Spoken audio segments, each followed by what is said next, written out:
trying to remember, is the guy in the Forever People the Infinity Man or the Forever Man? I think he's the Infinity Man. He should be the Forever Man. But I thought it was Forever Man.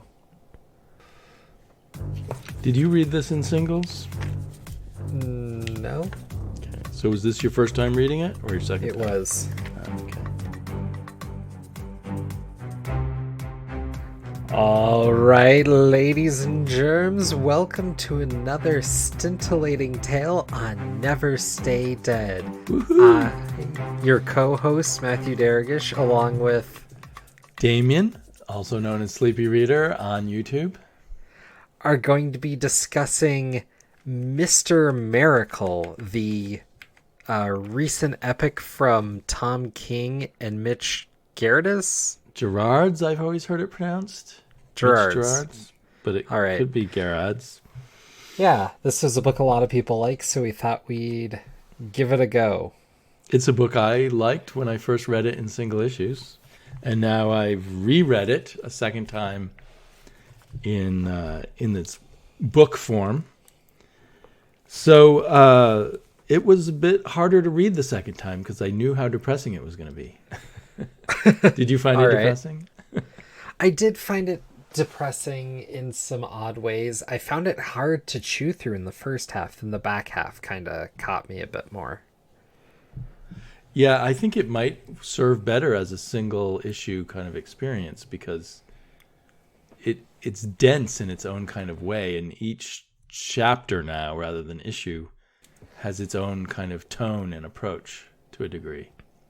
That's true. Each issue kind of has its own method and mold, which I did appreciate that at least. There's definitely a craft to this book, as odd as it is. Each issue had kind of a shtick, so it kind of, even though it was all one continuing story, if you can even call it a story in a sense, even though it was all one project, you could kind of read individual issues and just kind of get a thing out of those.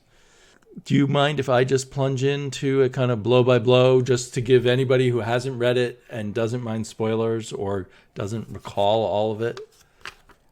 Right after I read one little bit, which I thought was prophetic, considering the last book we covered, this book was propped up to say, there are master magicians performing here. Their names are Tom King and Mitch Gerads. Brad Meltzer, Identity Crisis, The 10th Circle. You know, I saw links to Brad Meltzer in this. Interesting. For instance, marriage as a theme. Marriage. You don't know anything about that, but being a swinging bachelor, someday you'll have kids and change diapers. But this isn't 5 years ago, man. Oof. For those who don't know, Matt is in the thick of it. I am past the baby diaper phase, but Matt is probably still losing sleep and holding his nose as he changes diapers, I would guess. It's not the diapers, it's the screaming. The screaming, yes.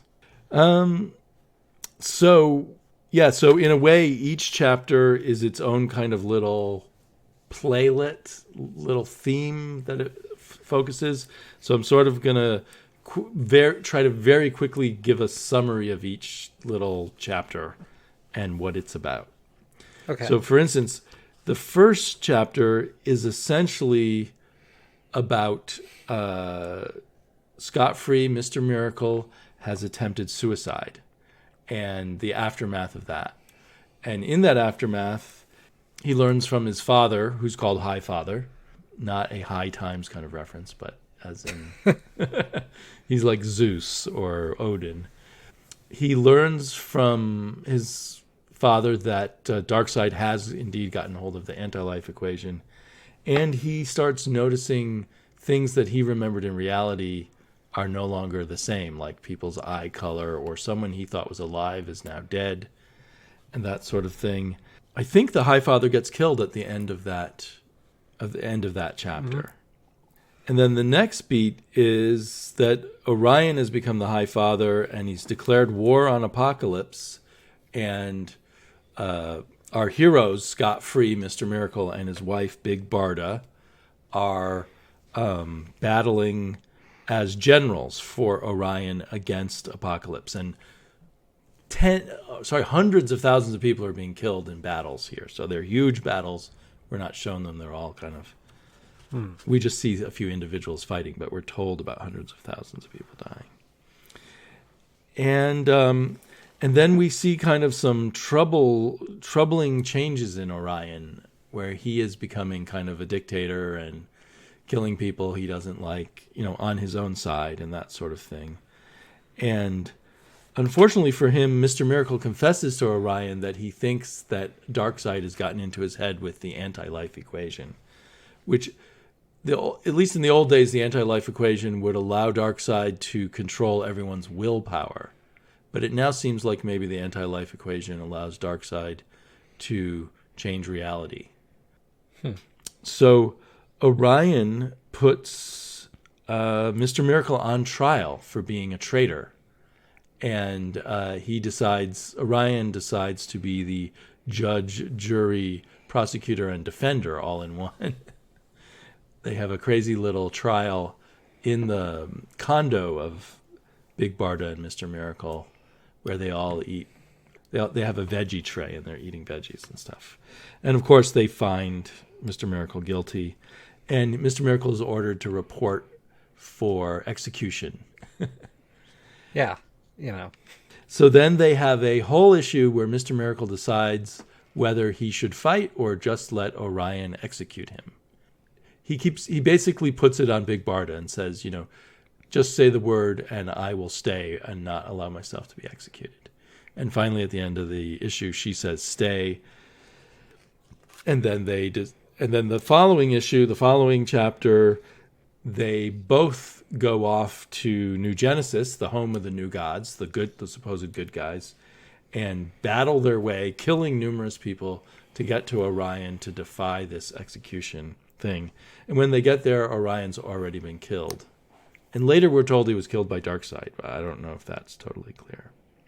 And the interesting thing is, while they're battling their way through, I don't know, a very dark part of New Genesis, I don't know exactly where they are, while they're battling their way through New Genesis's defenses, they're having discussions about how to redo the interior decor of their house. And eventually it's revealed the reason why Big Barda wants to do this is she's pregnant and she's going to have a baby. So then the next chapter is Big Barda having a baby at a regular Los Angeles hospital.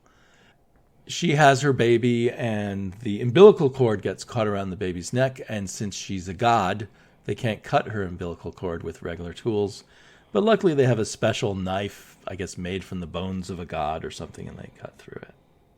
And then there's a whole chapter about that goes back and forth between Big Barda and Scott Free fighting in this big war against Apocalypse, and then them at home raising the baby, changing diapers, dealing with the screaming like Matt's dealing with.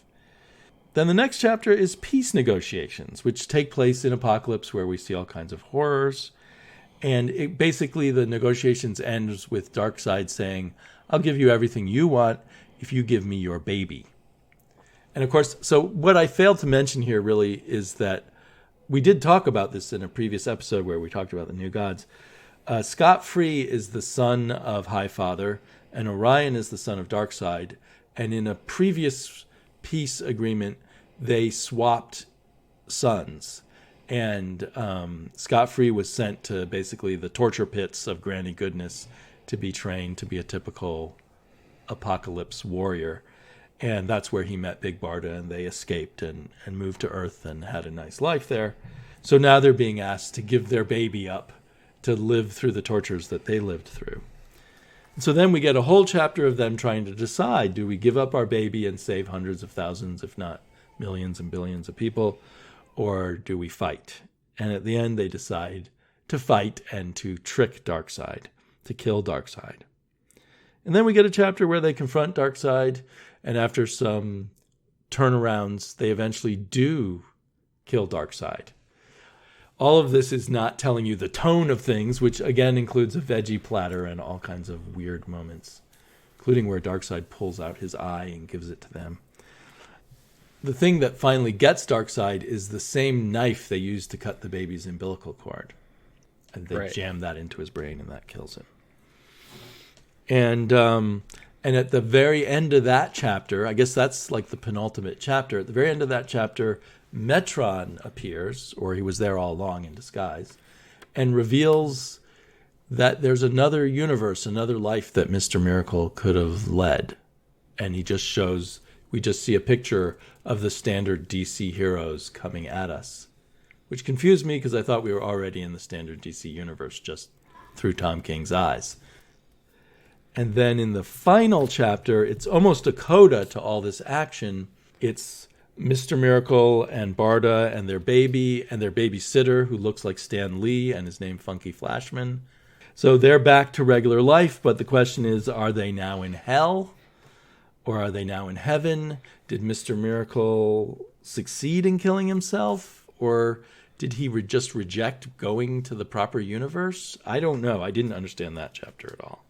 And so that's my super quick summary, which gives you some sense of the book, but not really. Right. Yeah, this is an odd one.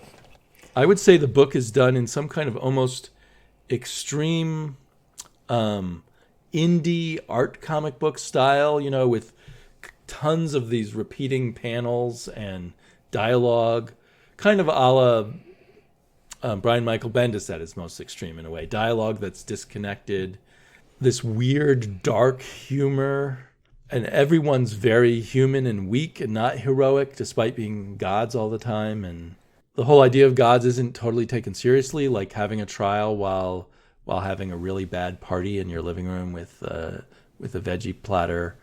Yeah, so this book was odd. You hit kind of the major plot points, but what's weird is the plot is kind of put in a tone where it feels secondary. Very much so, yes. So all throughout the story, while all this heightened stuff is going on, there's the war, there's Darkseid, there's this idea of giving up their child for the war, essentially, and them dealing with the new god shenanigans and the costumes and all that, is this idea of the mundanity of life, dealing with their condo, having the veggie tray, and a lot of it is scot-free, just kind of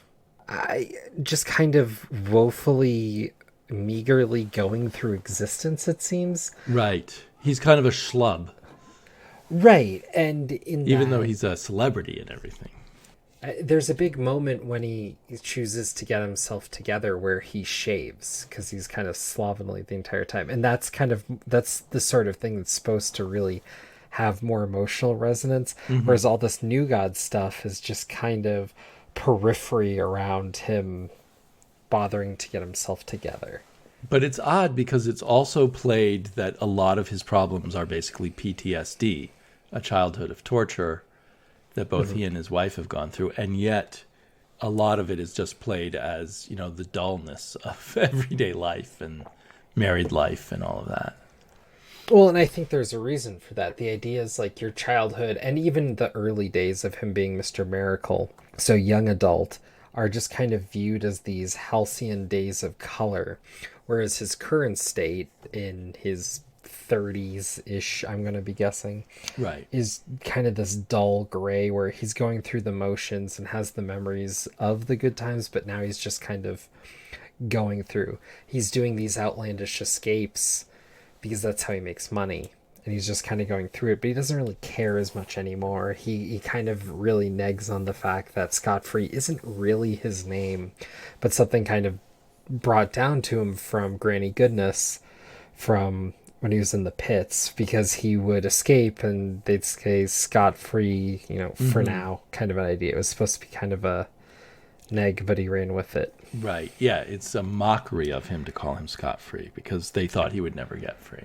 But on the other hand, this book does something where he views Granny Goodness in a way I've never seen her depicted before, where he has kind of a softness for her, because ultimately she was the one who raised him.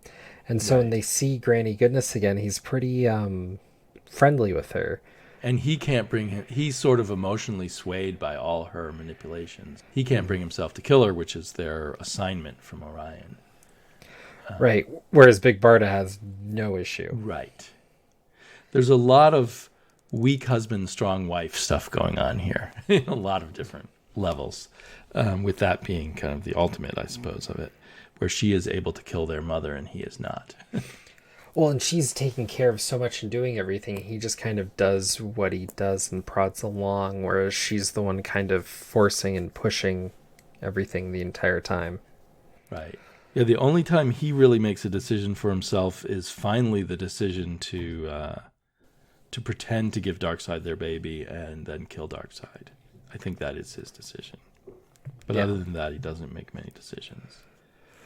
Yeah, so he's whipped in his 30s. That tracks. I wouldn't call him whipped, though. I mean, I would call him almost catatonically depressed.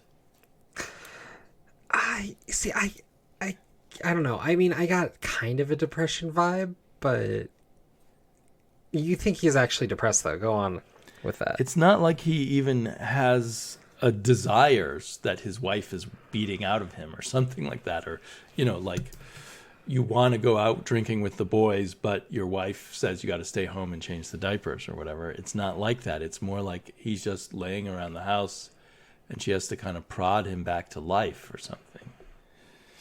Yeah. I don't know. He just seems kind of out of it to me. I read it more as an age parable than anything about depression, but you seem to be... I think it's a mental illness. I mean, there's also the whole question of, what's real and what isn't. So at times it could be that he's just gone insane, or as the ending implies, maybe he died. And this is his fantasy, either in heaven or hell, depending on which way you view it. Yeah. So, I don't know. To me, this book just kind of prodded along up until the exact frame where you pointed out they were talking about the apartment. And then she brings up the fact that she's pregnant. That's when the book kind of turned a corner for me. Huh. So because I read it in single issues, I remember enjoying it perfectly well before that. I mean, I was all intrigued by the question of, they kept flashing Darkseid is, and the idea that Darkseid might be controlling reality and that everything he's going through is somehow controlled by Darkseid. The only thing is that after we got to the point of the baby, that kind of got dropped. The idea that, hey, wait a minute, your eyes aren't the right color, or, this person was alive, or whatever other details there were. So I'm not sure what Tom King had in mind with that, other than he was playing with it for a while. Then he started saying, hey, they're going to have a baby. I'll play with them having a baby. I thought it was Darkseid is dead. Oh, huh. And once he's dead, you can drop it, because... Do they say Darkseid is dead somewhere near the end? No, not really. That's how I took it when we were kind of done. Because you're right, they drop it once they get to that point, once they drop him. Right. So... I'm flipping through this chapter where Darkseid dies, and there is one thing that says Darkseid is, when it seems like Darkseid is winning. Mm-hmm. But then they do successfully kill him. But then I think in the coda, there's one Darkseid is. I just don't know what he was doing with the Darkseid is. Well, my thought was it was kind of this testament, because so much of the conflict of the New Gods is in and around Darkseid, right? He's the reason that the kids get flipped. He's the reason for his childhood. He's the reason for all this with his kid. There's no New Gods saga or Mr. Miracle or anything without Darkseid. He's the force that drives it all. Right. So if Darkseid is dead, it's kind of like a new chapter. I suppose it sort of implies at the end that he could have chose to go into this world of DC heroes, and instead he's chosen just a world of pure sort of domestic schlubbery. Although he still talks about being a god. Yeah. It's just ultimately... So when I picked it up again, I was worried about getting really depressed, and I guess I was during parts of it, just reading about it. He does a very effective horrors of war and horrors of torture and all of that kind of stuff. He really thinks through what Scott Free and Big Barda and anyone else under the care of Granny Goodness must have really gone through, and how their real bodies are scars and burns and stuff everywhere, and they've had plastic surgery to make them look normal again. And that builds throughout the book, that sense of, scarred, tortured children. Mm-hmm. It does. Which is weird, because they're gods, so you think they could be maybe they would just naturally heal after being tortured. Yeah. Well, they drop in and out of the stuff about gods, and then they talk about God. And plus, these people who are supposedly gods frequently use the expletive Jesus. Yeah. Which I don't think Tom King was thinking about literal Jesus. I don't think he was either. I think it was just his goal to make them seem more mundane and curse the way normal Americans might curse, when they're startled by, oh, Jesus, what was that bug or something like that. Right. Yeah, no, I think you're right. I think that's an oversight, and something, not that specifically, but something that does get overlooked with the new gods is this idea of them being gods, and how do they interplay with all that. Another weird thread is, it was already established that Funky Flashman is Stan Lee way back the first time he appeared. But in here, he ends up their nanny for their son Jacob, which is Jack Kirby's real name, Jacob. And they have scenes where he talks about Jacob doing drawings and I add the words to it. And Jacob's the real genius. And there's just all kinds of Jack Kirby and Stan Lee jokes throughout here. And even a retelling of the story of Galactus, but substituting like a golden retriever instead of Silver Surfer and calling Galactus Star Sucker. Yeah, it's a lot of nodding and winking, and I was actually curious what you thought of the war section, where we keep going from battle frame to him dealing with the kid and back and forth. It was really powerful in a way, and on my second reading of it now, I'm wondering what Tom King wanted me to make of that. Like, do real-life soldiers experience that, where they go to war and then they come back to in the kind of modern wars that Americans go to, we don't have the war in our country, right? We go off, they have a deployment for a certain number of months, and then they come back to the base or to the United States, and then they go out on a deployment again. Sometimes you'll read about, this guy went out for 7 deployments or something. Most people only, I think, go out for 2 and then they've had enough. So maybe it's reflective of that kind of experience. But yeah, I could see I'm that. not sure if that was... one thing that, because I've heard a lot of interviews with Tom King, and he's very open about the fact that he worked for the CIA and that he worked in various, according to him, he can't give us details, but in various hotspots like Iraq and Afghanistan. I think he said Afghanistan, or maybe some other parts of Europe or something. So I don't know if he's expressing his own PTSD and his own experiences of going back and forth between war zones and then normal life in the United States. The mundanity part does seem to have this idea of an autobiographical touch. There's something there that just seems like it's particular to this comic, and it does seem uniquely Tom King, as does the humor. Right. In a way that's part of what was pulling me out of the book. I think a lot of what he adds and what he does in these kinds of areas isn't my cup of tea normally. Does it feel like kind of a kitchen sink of just different Tom King tricks? Maybe. There is something reminiscent of it to the stuff I wasn't liking in Batman. The amount of... It's almost the entire book is these 9-panel grids, which people often talk about as being from Watchmen, although of course, as we've often said, Steve Ditko and many other people did it before. That's where comics started. But Tom King, and I remember him doing this a lot in that outer space thing that DC he did. That was also a 12-issue run. Anyway, he uses he does have his own way of using the 9-panel grid, which is very artsy and and also plays a lot with timing and humor, as opposed to pure storytelling the way Watchmen would have used it. Yeah, I mean, it was more like 3 panels stacked than 9-panel grid in some way at times. Setups.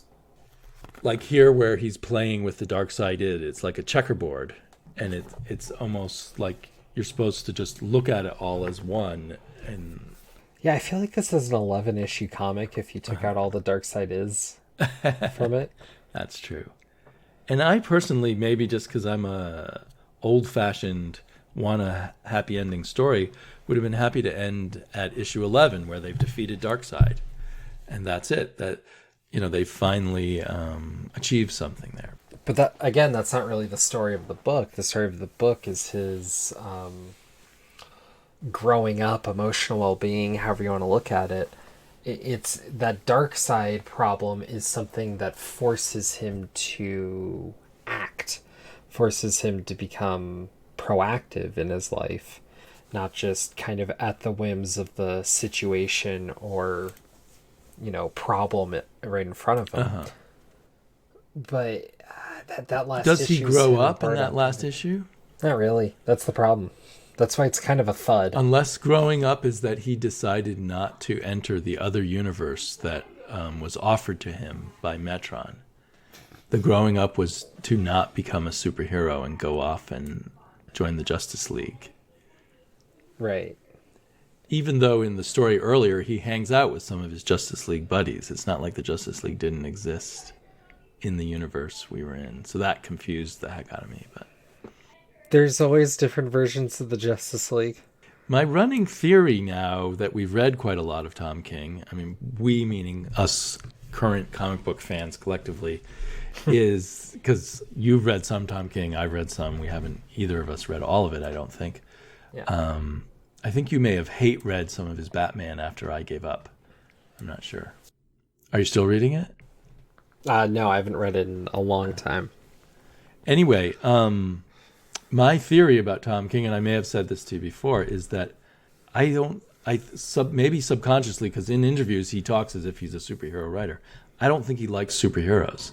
I think he's trying to undo superheroes and undermine them. Mm-hmm. And that's what he did in The Vision, and it was brilliant. It was a brilliant book, but it was an un-superhero book. It turned the Vision inside out in a way that, made him more like a character from modern mundane fiction where you're dealing with family life. And that's sort of what he did with Mr. Miracle, but even more with Mr. Miracle, kind of seemingly perhaps having him reject the whole concept of being a superhero while still being a god.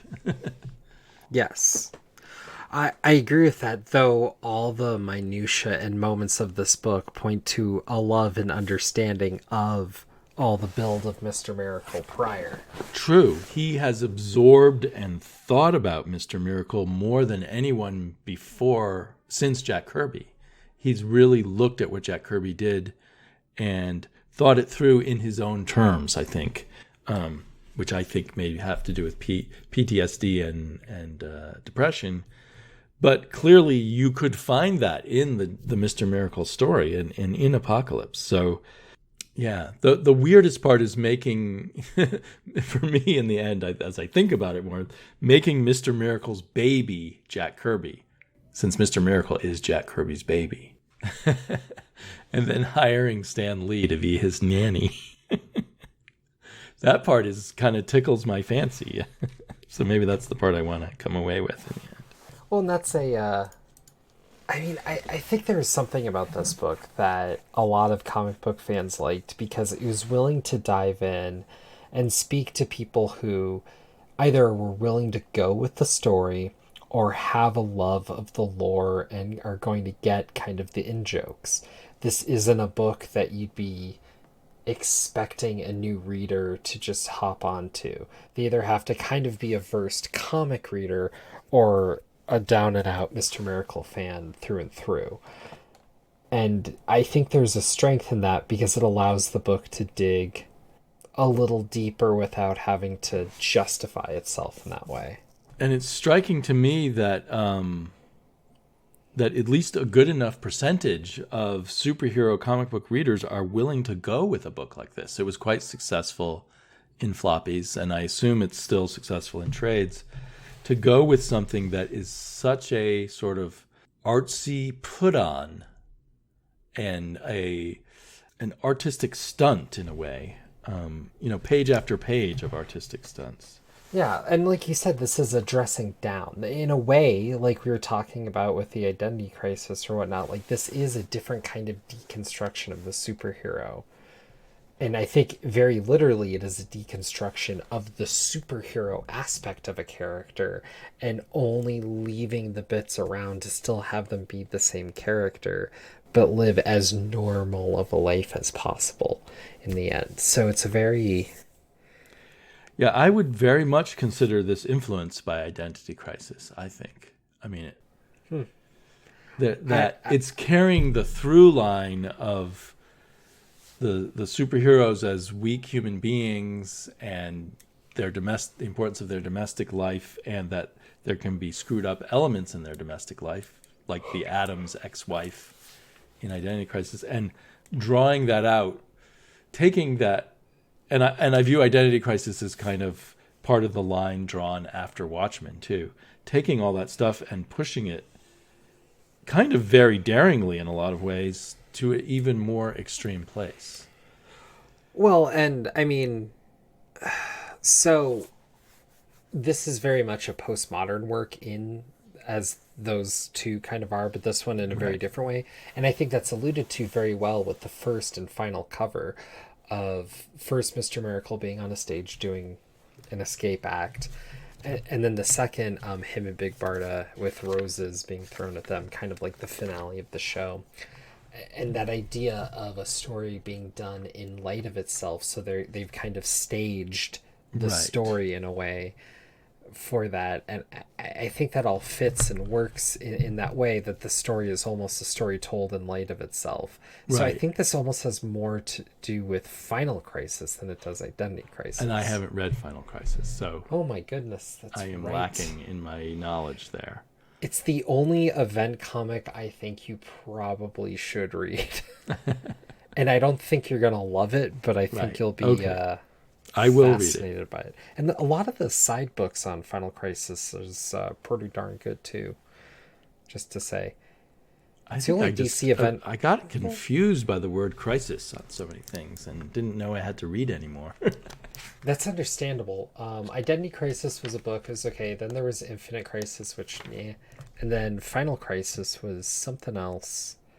And the side books, by and large, were pretty good. I think the only other event book I really liked by DC ever was the Sinestro Corps War. So Uh-huh. Which I have there not you go. read either. Have you read any of Jeff Johns' Green Lantern stuff? Basically only what he did in the New 52, which is Oh almost my like the god! epilogue to everything. Wow. Okay. In fact, you can view my period of not knowing anything about DC as being the Jeff Johns period of DC, I think. Oh, so the good stuff. Well, yeah, apparently. I mean, after, there's some guy who made some stuff, Jack someone, you know. Made some stuff. Yeah, What? yeah. He made that Fourth World and whatever. Oh. And there's some other writers for There a was while. lots There's of some good books. DC in the 80s, too. Was there? Was there? Yes. Yeah. Well, so you're pointing out how those covers at the beginning and the end make it seem all like a stage show is very interesting. It is kind of like a postmodern play, because plays have that, as opposed to movies or novels, they have that kind of artificial quality to them because they are just dialogue with people you can see standing on a stage. And it is like almost like a puppet show or something. Although at the same time so deeply personal in a lot of scenes. And I think that's the thing, is it gets more to the personhood than it does the grandeur of everything. I mean, as much as he gives me a lot to complain about, I do think that, when I read a book like this or The Vision or some of his other shorter work, that Tom King is brilliant. But that brilliance isn't really quite enough. Like, he needs something more in the long run for me to really last as a writer. That's fair. I don't really know what I mean by that, but But it'll be interesting to see because next he's going to take on Adam Strange. And he's going to do another 12-issue series with Adam Strange with Mitch Gerads, doing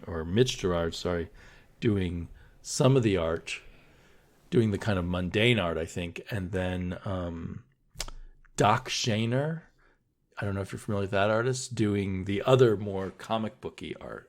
And Doc Shaner has a very retro 1960s style to it. I was going to assume maybe less superhero, more like that kind of cosmic art with kind of a, like nebulas in the background, maybe a little more of a painterly feel. Well, maybe Mitch Gerads will do that. But so part of it will because Adam Strange, his heyday was in the 60s, in the Silver Age, when he was drawn by Carmine Infantino and people like that, with this very clean, 1950s idea of what the future would look like. Yeah, World Fair idea, right? Right, the whole World Fair future kind of feel. So anyway, I'm looking forward to that a lot, even though I've been avoiding his Batman. But if you think about even this story too much, it drives you crazy, because I don't think in the end Tom King was clear enough with his audience about what it was about. Well, I think this is a book you're supposed to read through and pour over and put a little yourself into to come to conclusions. But I think I have done that. Well, you also want something a little more definitive than what this book's going to give you. But I was hoping reading it the second time that final issue would make more sense to me. Okay. And it still didn't. Makes sense. So I think I would have liked it much better, as I said before, without the final issue. Not huge on the final issue, but I do understand that is the final issue as opposed to number 11. So. And whatever's going on in that final issue is what Tom King really wants to say. But I've now read the whole series twice, and I still don't know what Tom King wants to say. So is he really a successful writer, despite his brilliance? Huh. I mean, what do you think he was saying? I think he was saying if you find kind of your purpose, what motivates you, you'll be happy. But what it is in your 20s versus your 30s, or, when you're growing up versus when you're grown up, is going to be different, and you're going to have to go with that. But also kind of the idea of moving from what excited you as a kid versus what excited you as an adult. But again, I read this more as an age parable than a... That's interesting. So I think in a way you're projecting potentially. Yeah, projecting maybe myself into. But that's where you are in life. You're at that crossroads between sort of the youthful fantasy and the crushing reality. I am, but I mean, that's also right where this book is, right? I guess, but I mean, yes and no. Okay. I mean, well, hopefully you're not about to kill yourself, but there's the whole... Only some days. Now, just mail me a bomb instead of killing yourself. Maybe I need to reread issue 12 yet again. Or maybe it just doesn't work for you. I mean, I don't think it's some masterclass. Maybe you are right. Maybe it's a matter of, choosing different lives, and that's what it's about. Well, or just kind of choosing your bit. I mean, once he doubles down on the kid, because first he chooses to live, and then they have the kid, and then he chooses to keep the kid despite all odds, because in order to keep the kid, they have to kill the devil, basically, right? Who they also constantly call his father, even though biologically he's not. Well, yeah. But he didn't raise him or anything, right? I don't think he ever saw Darkseid. He was just... Yeah.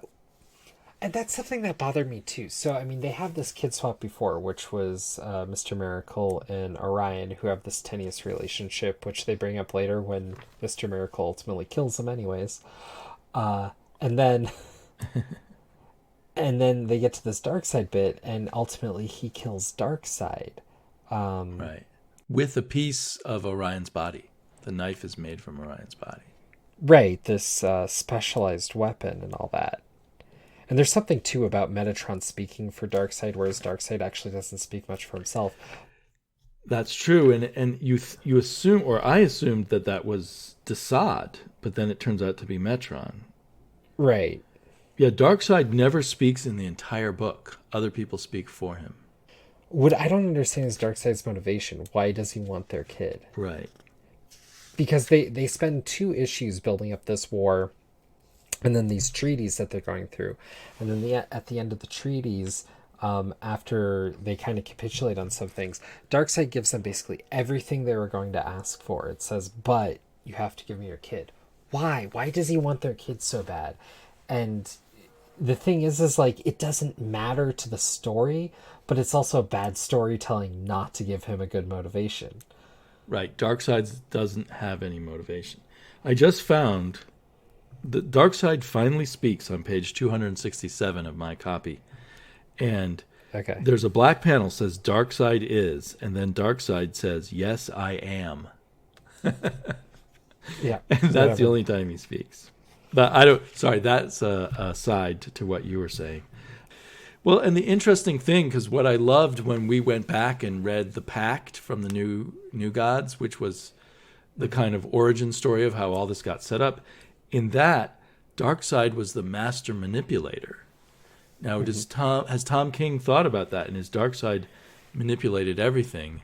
And there is talk about one of the things that I think is hinted at in issue 12. There's too many possibilities hinted at in issue 12, and one of them is that everything that he's currently experiencing is part of Darkseid's control of reality, I think.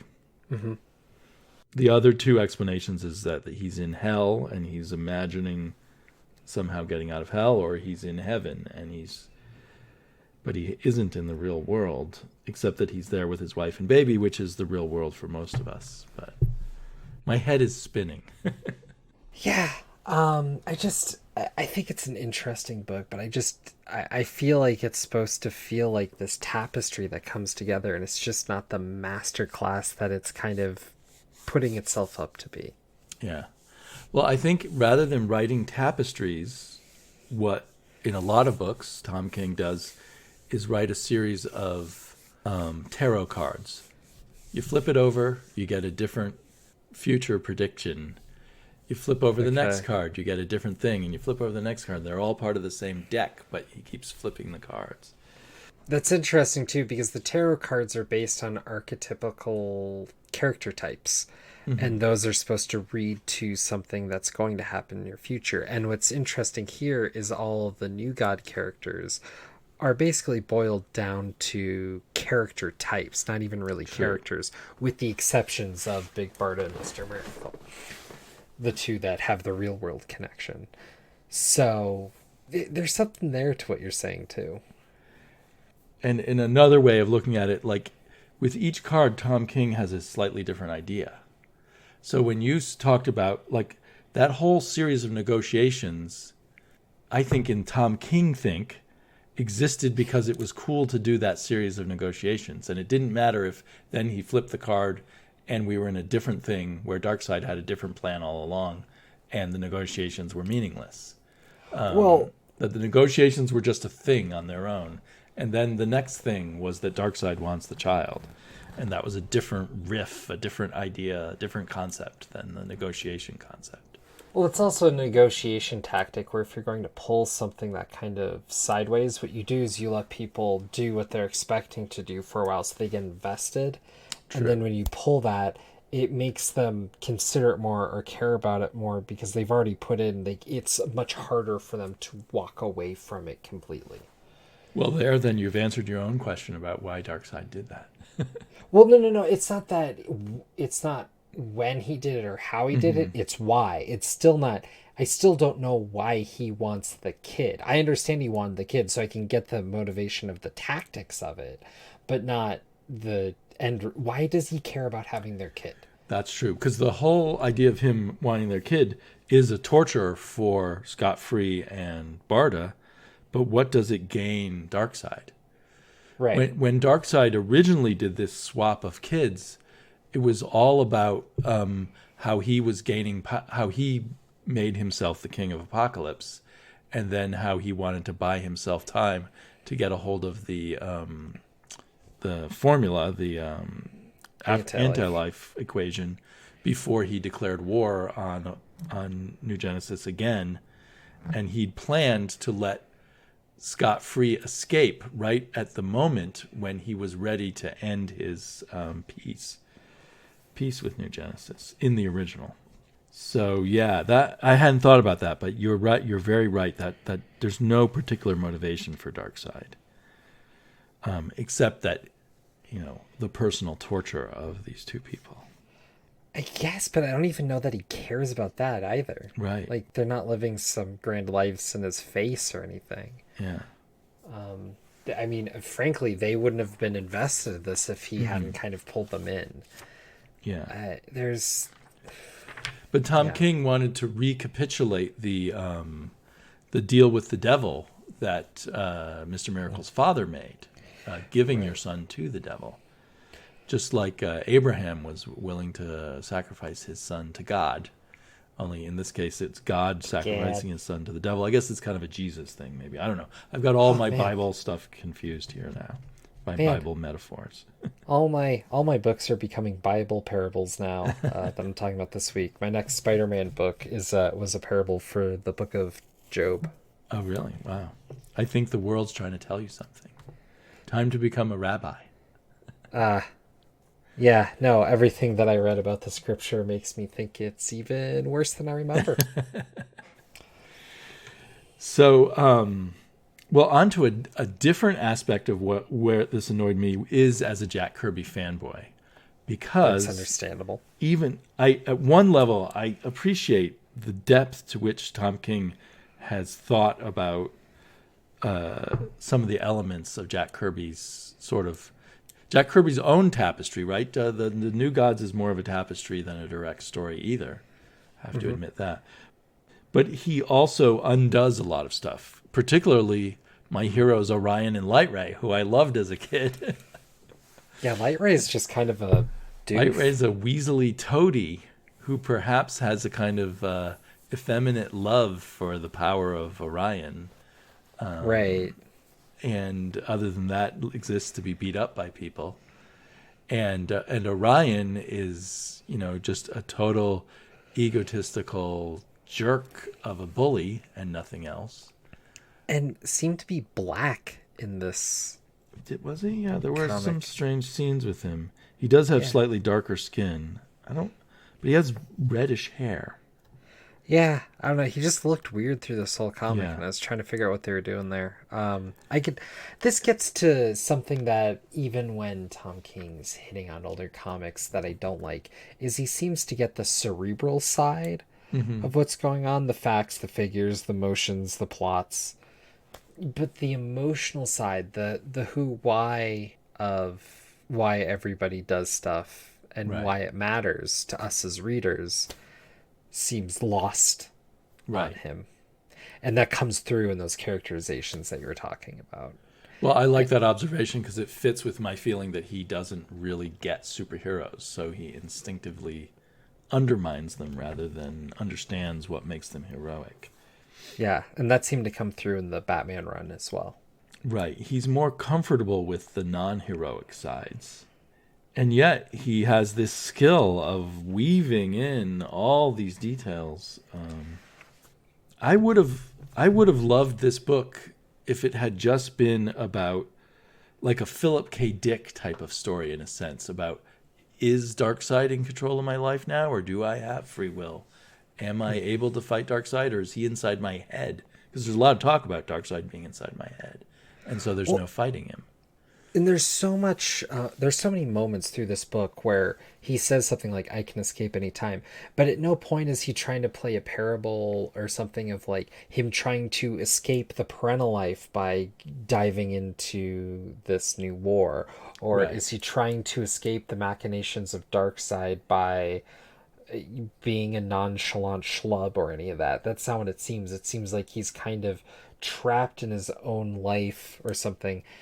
And there's no idea that he ultimately could have landed on very well in issue 12 of the idea of like, you can escape so many things, but eventually you have to be comfortable with where you live. And it's not a trap. It's not a trap. It's not something to escape. It's just where you are or something, and finding that comfort. And maybe the idea of like the comfortable shackles or something that you choose, something like that. and there's so many places do kind of some metaphor here, and also frankly some straight more just direct traps, and none of that is held throughout. I was actually thinking of this odd comic with an odd history called The Escapist. I'm familiar with it, but I haven't read it. Yeah, but it was a comic made out of a fictional pair of comic creators. Cavalier and Clay, which I read part of that novel. I didn't get all the way through it. Yeah, I didn't either because it was a slog. But in that, there's a lot more parable to like him escaping traps and doing these things, and then what was going on to the larger context. And I was expecting some of that fun interplay, and that's just not in this book. There's a lot more of him sitting on a couch or people eating a veggie tray. They try to make such a big thing about the veggie tray. Right. It's a very Joss Whedon-esque touch of trying to. I thought it was like trying to be like Seinfeld. That works too. Yeah, and it's just, it lands flat. It did. That veggie tray stuff landed flat. And when it was brought back the second time with Darkseid, it landed even flatter, I thought. I think Darkseid is eating a carrot that he dipped in the onion dip or something. Well, yeah, and I think that's because I think the people who are tickled by this comic are those who are going to be tickled by the juxtaposition of the mundane to the superhero. And so, like, oh ho ho, Darkseid ate from a veggie tray. Oh ho ho, doing the kind of schoolgirl anime laugh for those who can't see me on the podcast. I don't care. I get that that's supposed to be a joke, but it's not funny at all. You're gonna have to push harder. There has to be an actual joke there, and also, you're doing the grid. None of those jokes were set up with 3 panels really the way they should have been, and it's sitting right there for you to take advantage of. But they do, I have to say, there are times they use that grid in masterful ways. It's like, how many different ways can you use that 9-panel grid? And they just find so many different ways to use it. It's almost that this might have been better as a 6-issue series. It's almost like they had too much space and they had to stuff too many gags and too many riffs, because it kind of for instance, we had 2 issues where Scott Free and Big Barda have to make a big decision. One is whether Scott's going to give himself over to be executed, which seems ridiculous. Why would you do that? And then the second one is sort of all over again, but this time, do I give my son over to the devil so that other people won't die? And it seemed, those 2 issues seem very much the same to me. Well, there's a reason. There's a synchronicity there. I guess you could say that, but I don't know. I think if he only had 6 issues, he might have forced himself to pare down some of these ideas, take out some of the stuff, and focus the story a little more. I think balking at the repetition in superhero stories is kind of hard because so much of this book is based on repetition. The idea of the child and the devil is repetition of what came before. The significance of it is the mirror to what was original before. And so, I don't know, like if you take that away, it just kind of is shorter, but it takes away what he's trying to drive to, I think, and doesn't give it the time to breathe, because so much of this comic is about the small bits and dealing with the kid or dealing with the line or having the laugh before the potential idea of execution. But it's kind of like 2 stories, neither of which quite come to their conclusion. One is before he has the kid and one is after he has the kid. Which, in a sense, fits into your idea of that crossroads in life where you have to start accepting, a more limited path in your life because you make life choices and then you have those things set before you. Yeah. But they don't fully connect. Like, you've got this idea of suicide and what is real and what isn't. And then you've got this idea of children and sacrifice and the repeating of the woes of your childhood into your children. And it doesn't all mesh. So I think the more I think about it, he needed to choose amongst his themes and not put everything in this one book. Yeah, maybe. I mean, Or at least for me. I mean, obviously, this thing won some Eisners, right? And ironically, not every 12-issue miniseries goes into nice hardbacks. And anyway, so it's a success on many levels. yeah, no, I mean, it hit people, but I think part of the reason it hit people is because this was kind of the indie book or kind of slice of life book for those who will only read superhero comics as well. So I think if you... It was their break from superheroes or something? Well, I mean, if you only read superhero comics, a lot of the themes or ideas presented here, or even the artistic plays, are going to feel a lot more fresh than readers like you or me who dive outside. Well, see, I was thinking this actually was evidence of an audience that goes both ways, that is now used to the non-superhero comics and can accept a thing with some of the dressing of a superhero comic that is not at all really a superhero comic. Oh, like Spider-Man? And I haven't been reading recent Spider-Man. Maybe it's like this too. Oh, no. I was just saying, like, ultimately, like, a lot of the big parts of Spider-Man are effectively a soap drama with some punching. Well, true. Right. And Funky Flashman is the one who invented that, right? Put a lot of soap opera in. That's true, yeah. But no, it was more... and so I was thinking that for a lot of the more recent readers who are maybe more flexible and are able to go back and forth, it particularly doesn't matter to them that it's being done with someone like Mr. Miracle, because he's not, except for a reader like myself, he doesn't hold a lot of weight in people's minds about a superhero they care about. Right, he hadn't had a series since the 90s. There's been more pushback on King when he does this kind of thing to Batman. Well, yeah, and that's kind of the curse of writing Superman or Batman or whatever. And when Mr. Miracle first came out, like the first issue came out, or even before, in the hype before it came out, he said, this is definitely in continuity. You've got to read this because it's going to connect right up to the the DC universe, and will continue on into Mr. Miracle in other comics and stuff, which is a total lie. I think he's deluded. Yeah, I'd agree with that. But he is brilliant. So, I mean, I hope he doesn't write... I disagree with that. I hope he doesn't write himself out of comics. I just hope he finds the right comics to do. Maybe, it's probably going to be hard for him to go from being the Batman writer to just being a guy who does the occasional miniseries or something. Yeah, he'll be doing this Adam Strange and then anything else. Right. He had that Crisis book of his own. What was it called? Heroes in Crisis. Oh, yeah, which was... I only read one issue of it. Yeah, I heard it was pretty well panned overall. So I don't know how the sales on that were.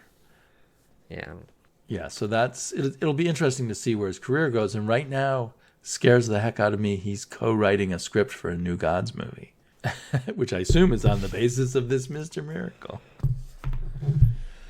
Ugh. But I don't think there'll be much Tom King left when you have the Hollywood process work over the script.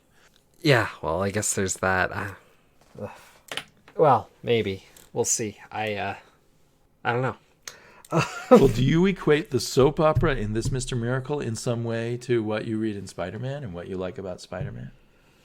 No, I didn't think so. No, I mean, I don't really even think this is a soap drama. This is, I don't know. This is more, it hit a poetic line for me, I guess, just dealing with this, like, cycle of everyday kind of thing, maybe some seasons or whatever, but it's taking a pretty droll idea of how to look at life and whatnot and putting a lot of colorful New God stuff in or around it. So it sounds like this has confirmed your feeling that maybe you don't want to read Tom King anymore at all? I mean, if there's a reason to, I mean, this book is interesting. But if this is the best he's got, I don't want to be diving into like an Adam Strange or something. But if there's a good mini series or something with a hook, I might bite. But not a huge fan now. I got others. I've got plenty of other stuff to read. Yeah, I know you do. Well, then till next time, we will try to stay alive and be back with another podcast. Woohoo!